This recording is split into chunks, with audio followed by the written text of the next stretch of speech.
दुनिया के कल्चर्स चाहे जितने अलग हों, पर सब में एक सिमिलैरिटी तो हमेशा रही है कि सत्ता हमेशा सबसे बड़े बेटे के हाथ में रही है, यानी ज्येष्ठ पुत्र। फिर चाहे वो सतयुग की रामायण हो या द्वापर युग का महाभारत।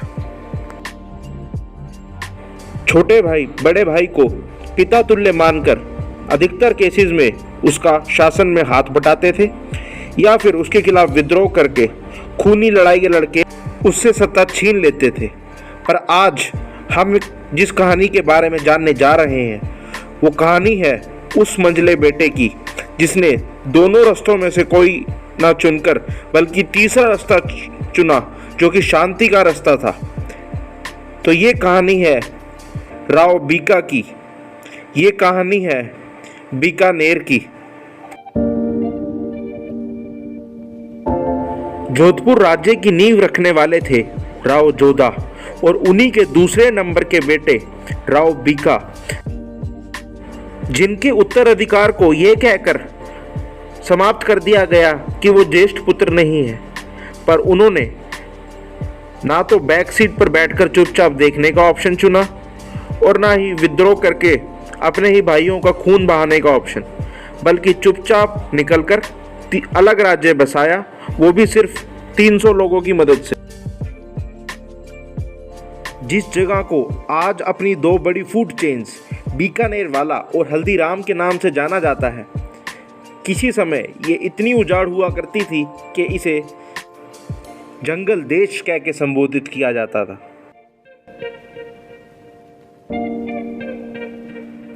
पर उस जंगल और उस रेगिस्तान का भी अपना मज़ा है, चाहे फिर वो उसका ब्यूटीफुल सनसेट हो या फिर उस गर्म रेतीली मिट्टी में भी सिमिली और एलिट्रेशन लगे हुए सेंटेंसेस को ढूंढना।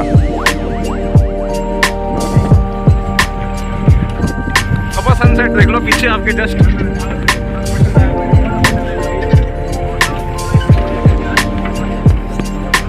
वेलकम दोस्तों, we are enjoying the sunset in the Thar desert in Thar jeep.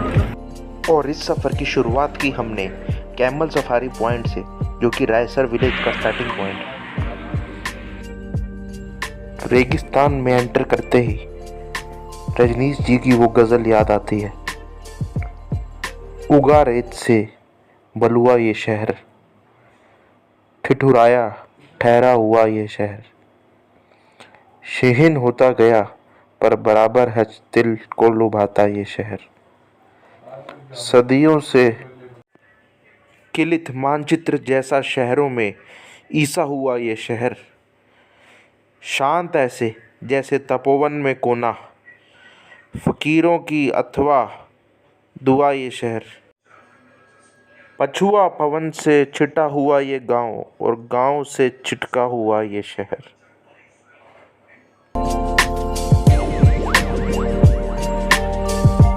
Desert enter करते ही सबसे पहले बारी थी जीप सवारी और ड्यून बैशिंग की, जिसके लिए ड्राइवर साहब ने हमें पहले ही अलर्ट कर दिया। पीछे वाला टाइट पकड़ के रखना। अब ये हाइट पे जाएगी, हाइट से एकदम नीचे उतरेगी ये गाड़ी। अब ये देखो डेजर्ट में, ये देखो ये देखो ये देखो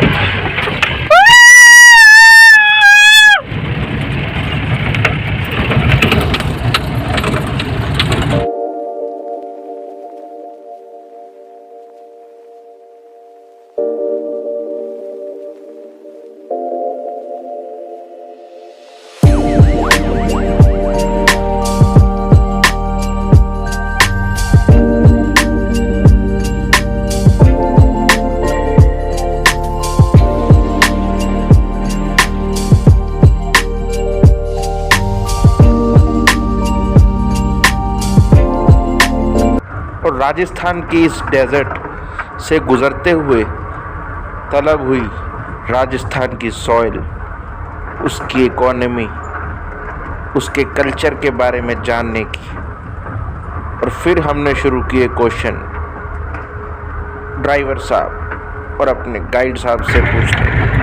इसमें हवा एकदम कम कर रखी होगी है। भाई साहब ये ज़रा कम करने से ये गाड़ी है ना, हाँ ये टायर में ना वो होती है ना व्हील, इसमें वो बल पड़ जाएंगे, अच्छा। इसलिए हवा ज़्यादा कम नहीं है। पर मैंने सुना ऐसा कि रेगिस्तान में हाँ। कम रखते हैं ना। ज़्यादा नहीं रखते, मतलब हिसाब की रखते हैं, हाँ। थोड़ा कम, रोड से थोड़ी कम, अच्छा, मतलब रोड से 15 पॉइंट 10 पॉइंट कम।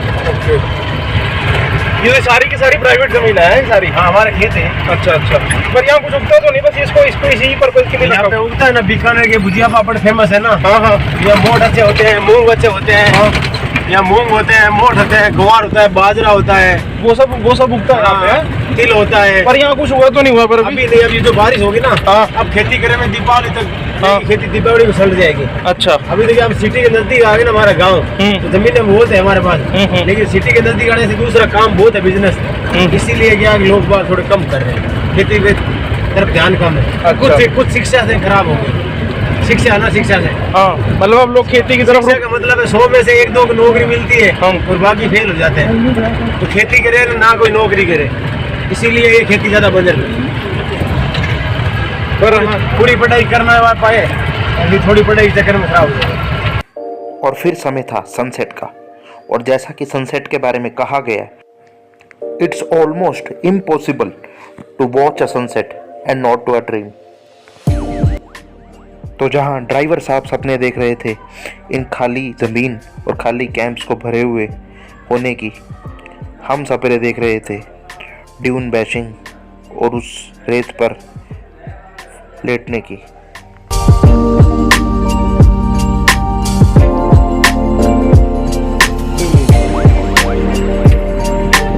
अभी है ना ये फोटो करने वाले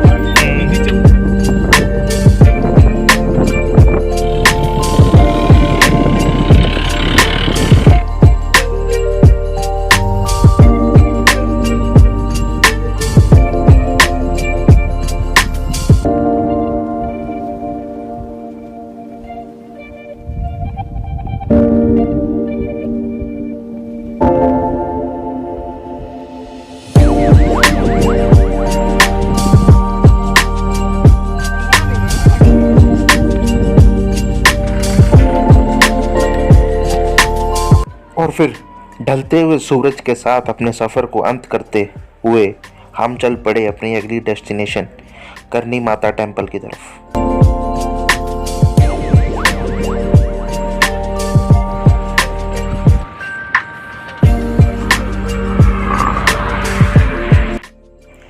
करनी माता टेम्पल जाने के लिए हमने हायर किया एक ऑटो। करनी माता टेम्पल मेन बीकानेर सिटी से लगभग 30 किलोमीटर दूर देशनोक नामक जगह पर पड़ता है। बीकानेर से देशनोक के लिए पब्लिक ट्रांसपोर्टेशन के ऑप्शंस काफ़ी लिमिटेड हैं, और अगर आपके पास टाइम कंस्ट्रेंट हो और आप सेम डे जाना और वापस करना चाहते हो तो बेटर ऑप्शन इज़ ऑटो, जो कि आपसे टू एंड फ्रो का लगभग 500 से 600 रुपये चार्ज कर सकते हैं। और इसी रास्ते पर पड़ता है बेहतरीन कैमल रिसर्च सेंटर, जहां इंडिया के सारे कैमल की वैरायटीज़ पर रिसर्च और उनकी डिसीज़ पर स्टडी की जाती है। अगर आपने अपना दिन की शुरुआत जल्दी की है तो आप करनी माता टेम्पल और कैमल रिसर्च सेंटर दोनों सेम डे कवर कर सकते हैं। बट अगर आपने शुरुआत लेट की है और आप सनसेट देखना चाहते हैं तो क्योंकि कैमल रिसर्च सेंटर शाम को 5 बजे ही बंद हो जाता है तो आप नहीं देख पाएंगे। हमने कैमल रिसर्च सेंटर अगले दिन कवर किया। कैमल रिसर्च सेंटर आएगा कितने बजे तक खुला रहता है? बंद हो गया। अच्छा, वैसे देख रहे हैं बाहर से। हाँ हाँ, अच्छा, कितने किलोमीटर अंदर है? अच्छा, बाहर से कुछ नहीं दिखता वहाँ? अच्छा, हाँ, अच्छा। देशनोक में बाय बस ऑप्शंस तो लिमिटेड हैं, बट इसका अपना एक रेलवे स्टेशन है जहां आप कहीं से भी पहुंच सकते हैं।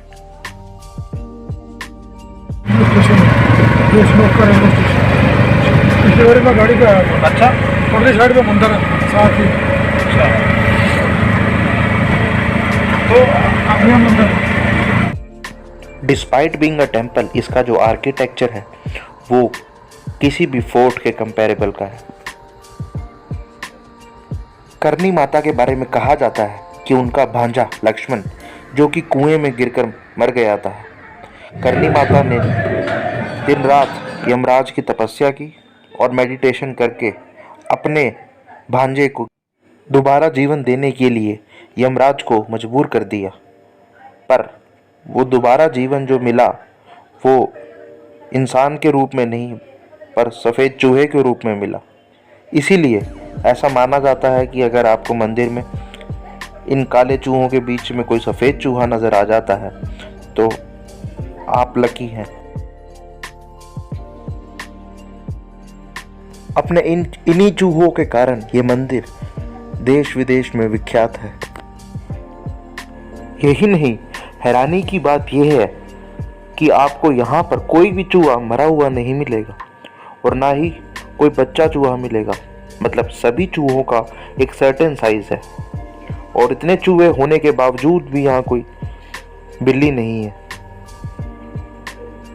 1992-1993 में जब पूरे बीकानेर में प्लेग बीमारी फैल गई थी, उस वक्त भी इतने चूहे होने के बावजूद सिर्फ देशनोक ही उस प्लेग बीमारी से बचा हुआ था, जो कि ये सब चीज़ें लोगों को बहुत हैरान करती हैं।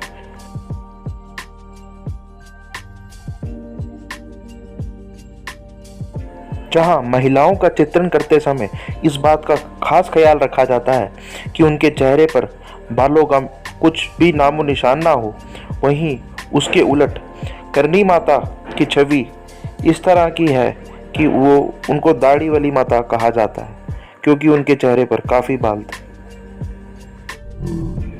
जैसे उदयपुर में गोस्वामी प्रेमगिरी जी ने उदयपुर को कैपिटल के रूप में बसाने की सजेशन दी थी और वो बहुत सक्सेसफुल रही थी, उसी तरह करनी माता ने राव बीकाजी को बीकानेर बसाने की सजेशन दी थी। अपने शुभ चिंतकों और अच्छी सजेशंस देने वालों को रिस्पेक्ट किस तरह दी जाती है, ये अगर देखना है तो ये राजस्थान में आकर आपको देखना चाहिए। बड़ी बड़ी रियासतों से टूटकर छोटी रियासतों की कहानियाँ तो हमने बहुत सुनी है, पर जब छोटी रियासत एक बड़ी रियासत से टूटकर बनी और उसका साइज बड़ी रियासत से भी ज़्यादा हो जाए, ये अपने आप में एक बहुत ही शानदार बात है। और इसे करनी माता का आशीर्वाद ही माना जाता है कि जिस जोधपुर से बीकानेर अलग होकर बना, वो बाद में जोधपुर से भी ज़्यादा प्रख्यात और विख्यात बना। करनी माता के बंद होने का समय है सर्दियों में 8 बजे और गर्मियों में लगभग 9 बजे। तो अगर आप यहाँ आना चाहते हैं तो अपने दिन की शुरुआत आपको जल्दी करनी पड़ेगी। करनी माता की भव्य आरती देखने के बाद और उनका आशीर्वाद लेने के बाद हम निकल पड़े अपनी अगली डेस्टिनेशन, अपने होटल के लिए।